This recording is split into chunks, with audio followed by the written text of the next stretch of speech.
vote for net neutrality is coming up on December 14th, and it does seem like it's a little ill-timed and a little fast considering how few Americans want it. Some senators are trying to stop it. Will they be successful? No. Well, maybe. For now, it looks like not so much. So we've had a group of senators, very well-known ones, including Chuck Schumer, Bernie Sanders, Elizabeth Warren, and Cory Booker, requesting that the FCC delay its vote on net neutrality, which is strongly expected to go with party lines in favor of dismantling net neutrality and Title II classifications. Yeah, it's kind of nuts. I'm very disappointed about this. Besides this and climate change stuff, I think these are the things that terrify me the most about this administration and the fact that the Republicans control all branches of government. What's terrifying is that it's clear that this is not something that Americans want. I think it has been very clear across party lines, Republican, Democrat, whatever, other non-major parties, that the American people want net neutrality. It's been made on that point again and again and again. I feel like we have this fight over and over and over, but it's been made clear by Ajit Pai, who is the FCC chairperson, that this is not something he cares about. We do have word from the senators on their fight to at least delay the vote. We believe that your proposed action may be based on an incomplete understanding of the public record in this proceeding. In fact, there is good reason to believe that the record may be replete with fake or fraudulent comments suggesting that your proposal is fundamentally flawed. And that is on the basis that you may have heard before, 22 million public comments on the FCC proposal itself may be fraudulent.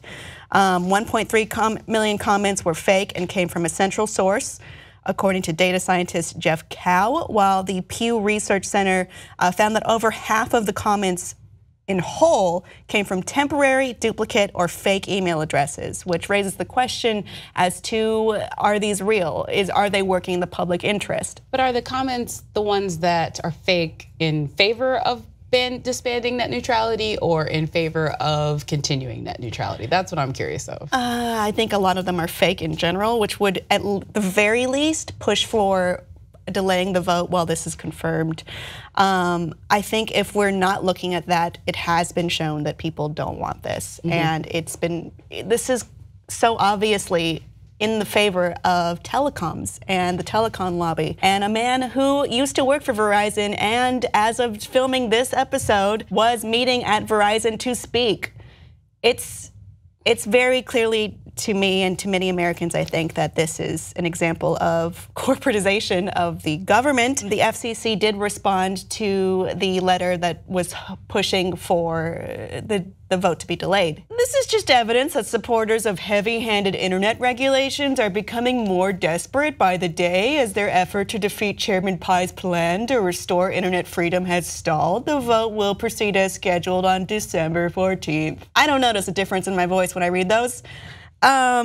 So it looks like that's not going to work for now, at least. I mean, this is the one thing I will say, regardless of what the FCC decides, this will be tied up within the courts for years. There's no way that if they do repeal net neutrality, this will not be litigated in the courts. And my hope is that if it does get litigated in the courts, by the time that it comes to a resolution, we might have an entirely new folks in place. We might have an entire new chairman and everything else involved with the FCC. But what if we don't? What if Trump is a two-term president? I mean, Lord, I don't think he's going to be a complete one-term president, in my personal opinion. I just want that resignation to happen. But you know, I always go back to the stat, and I got angry when he did it. But there's a professor at American University who successfully predicted each presidential election, and he predicted Trump. And I remember when he predicted it, I was like, he's going to be wrong for the first time, and then he turned out to be right. And then when he was right, though, nearly immediately afterwards, he came out and said, but he's not going to make it through